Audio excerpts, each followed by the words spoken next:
What's up, life hackers? Demir from Lifehack Method. Do you get interrupted a lot while you're working? I know it's all fine to say, turn off your notifications or just close your email. But what if you can't stop the distractions? What if the distractions are coming at you from people in your life?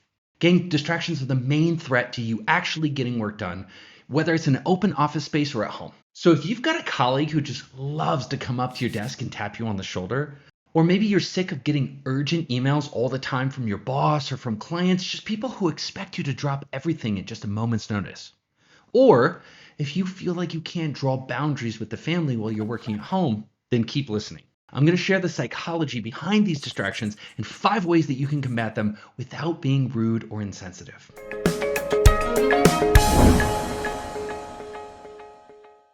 So here's the problem with these workday distractions. The impact of just a few distractions can mean hours of lost productivity, according to psychologist Gloria Mark. Now, Mark says it is generally counterproductive if you're working on one task and you get interrupted by a completely different topic. What happens is that people have to shift their cognitive resources and attention resources to that new topic. You have to completely shift your thinking. And so it takes you time to get into the new topic, and then it takes you a lot of time to get back into what you're originally doing. What's so great is she measured how much time it takes you to get back to your original task. 25 minutes. Can you believe that? It's nuts. So I think we can agree this is a big problem. And if we can solve it, you get a lot of time back and you get a lot of energy and attention back. Pro tip number 1, you've got to bring an attitude of extreme ownership to this problem or you're dead on arrival. I know it feels like you can't control your environment. I know it feels like your boss or your coworkers, or even your family are in charge and you're just a hapless victim to it. But that's not true. You can change it. You can impact it. So here's my advice. Don't focus on the things that you feel that you can't change.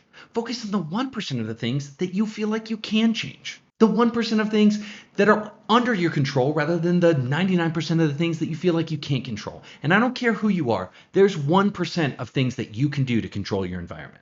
Okay, so here they are, 5 hacks that you can try to reduce the number of annoying distractions in your day. Number 1, work behind a closed door, preferably somewhere else in the building. You're basically hiding with this strategy. I'm going to totally admit it. But just tell your boss or the important people in your life where you'll be and tell them, hey, this is an important project that I need to get done. It sounds a little something like this. Hey, boss, I need to go to Studio A this afternoon, just get away from everything and work on this important project for client Z. I just need some distraction-free space so I can get some progress. So here's what I'll do. I'll come by this afternoon and I'll drop deliverable A and B on your desk. Okay? Now, if you're working from home, you can get creative about removing yourself from the family and the main trafficked areas at home. Maybe you can go to a local cafe and that's great. But if not, you can go to a garage, a pantry, a walk-in closet, or even your car parked out in the driveway. And I know that sounds so silly, but I'll tell you what, it works. All right, tip number 2, you've got to start training people to stop interrupting you. If they come up to you and they ask, hey, do you have a minute? You've got to stop saying, yeah, sure, or what's up? Instead, you have to start practicing saying something like, not really, is it important? Or even, hey, I'll be free at the end of this work block in 20 minutes. Can I come find you then? There's all different ways that you can say no and not seem like a jerk. Here's some examples. Hey, you know what? I'm in the middle of a work block right now. Can you try me again this afternoon? Or, hey, can you email me this request so I don't forget it and lose track of it? Or, hey, can you call me and leave this as a voice note or a voice message so that I can check it out later? Gang, I know it's not comfortable, but you got to start practicing this. Pro tip, I highly recommend facing yourself away from people so they can't catch your eye and wear some giant noise canceling headphones while you work so that people sort of have more resistance to come tap you on the shoulder.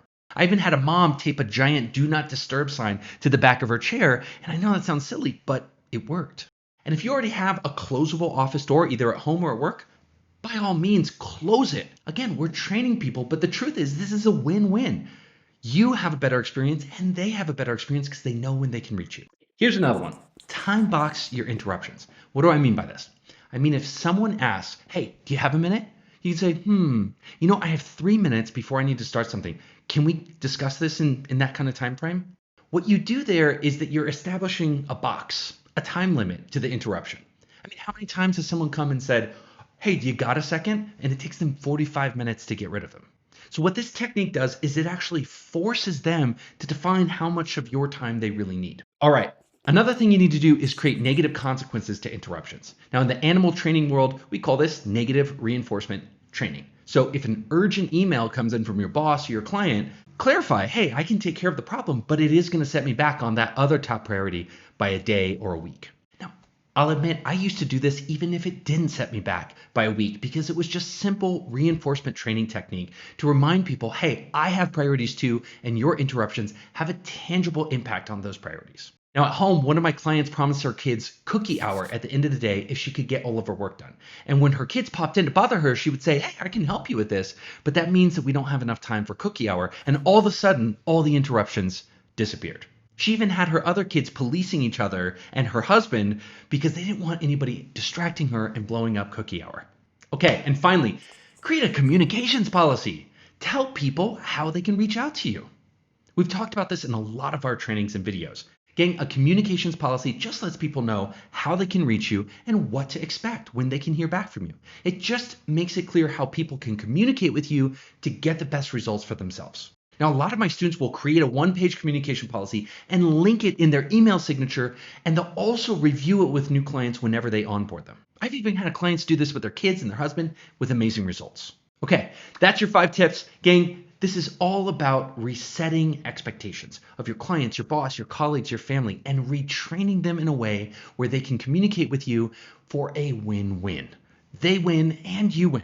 So do me a favor. If you have any strategies for managing your distractions in the office or at home, please put them below. I want to hear from you. And if you like this video, give it a thumbs up.